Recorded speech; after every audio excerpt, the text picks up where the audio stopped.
Supreme Commander Vex studied the holographic representation of the small blue planet. Earth looked so peaceful from space, a perfect addition to the Galactic Council's growing empire. According to intelligence reports, the inhabitants had barely mastered basic space travel. Their technology was centuries behind Council standards.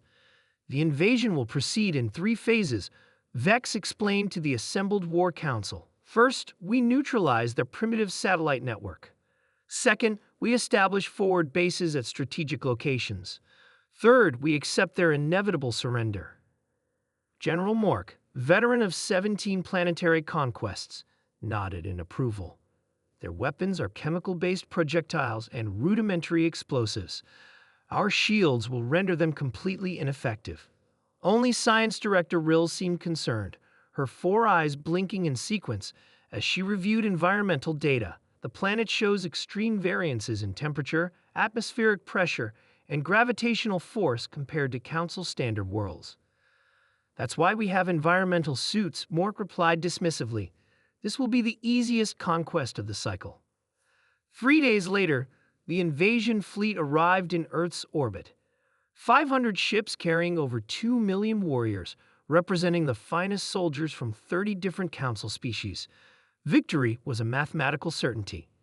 Captain Dren led the first landing party to a region identified as Amazon Basin. His 20 elite warriors were chosen specifically for their adaptability to new environments. As their shuttle doors opened, the first sensation that hit them was the oppressive humidity. Atmospheric moisture exceeding safe parameters. His suit's computer warned. Dren ignored it. Council technology could handle far worse than a little dampness. The squad moved through dense vegetation, surprised by how difficult it was to navigate terrain that looked so simple from orbital scans. They had traveled less than a kilometer when Soldier Pax screamed. Something bit through my suit. Pax collapsed, convulsing as a tiny, colorful frog hopped away. The medic rushed forward, scanner in hand. Poison, unlike anything in our database. Before they could administer treatment, 3 more soldiers fell, their environmental systems compromised by microscopic spores that had somehow bypassed military-grade filters. Captain Dren activated his emergency beacon. Extraction requested. Unknown biological hazards. Similar reports flooded command channels from landing sites across the planet. In the Sahara, warriors collapsed from heat stress when their cooling systems failed under the relentless sun. In Antarctica, a sudden storm trapped and froze an entire battalion. In Australia, practically everything that moved seemed capable of killing Council troops. After just 1 Earth rotation, 17% of the landing force had been incapacitated, not by human resistance, but by the planet itself. Supreme Commander Vex convened an emergency meeting. How was this possible? Our intelligence indicated Earth was a standard Class M planet. Science Director Rill projected new data streams. I've reanalyzed our findings. Earth isn't standard at all. It's what xenobiologists classify as a death world. The conditions that shaped human evolution are incredibly hostile by galactic norms. General Mork scoffed. You expect me to believe primitives are more adaptable than our warriors? See for yourself, Rill responded, displaying footage from a landing zone where humans were now engaging Council forces. Despite inferior weapons and no protective gear, the humans moved with shocking speed and resilience. They operated efficiently in terrain that had decimated alien squadrons.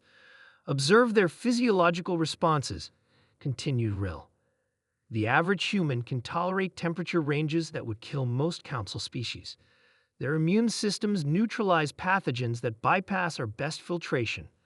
They've evolved alongside millions of lethal organisms, developing natural resistances our troops simply don't have. A lieutenant interrupted with an urgent report. Human military units had captured a forward base and were already reverse engineering Council technology. Impossible. Vex slammed a tentacle against the console. They're pre-spaceflight. Their technological development doesn't match their evolutionary advantages, Rill explained. They're Death Worlders, adapted to constant threats through natural selection. Most Council species evolved on stable, temperate worlds with few natural predators. Humans evolved on a planet actively trying to kill them. By the fourth day, the invasion teetered on the brink of disaster.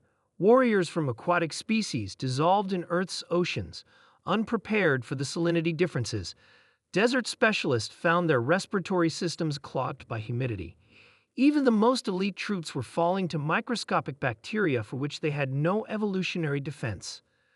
When humans launched their counterattack, they exploited every advantage their deep world had given them. They fought through storms, crossed terrain considered impassable by Council standards, and demonstrated immunity to environmental conditions that debilitated alien forces. They don't just survive here, Rill observed with professional admiration. They thrive in conditions we consider extreme. Their history is defined by constant adaptation to environmental challenges. Look at their military tactics. They're using the planet's deadly attributes against us. By the seventh day, Supreme Commander Vex made an unprecedented decision: retreat. The Council has misjudged Earth. Vex admitted in his final report. We evaluated their technology, but failed to understand their biology.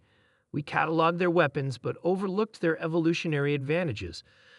This isn't merely a planet with primitive inhabitants. It's a death world populated by apex survivors. As the battered invasion fleet withdrew from Earth orbit, Science Director Rill added a permanent notation to the Galactic database. Earth, Extreme Death World Classification. Indigenous species demonstrates unprecedented adaptability. Approach with extreme caution. In the aftermath, the Galactic Council established a quarantine zone around Earth's solar system. The official reason was to contain humanity, but those who had faced them knew the truth. The quarantine wasn't to keep humans in. It was to keep everyone else out. The Council's battle strategy had been flawless in theory, but doomed in execution.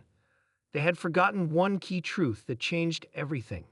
Earth wasn't just a planet, it was a death world.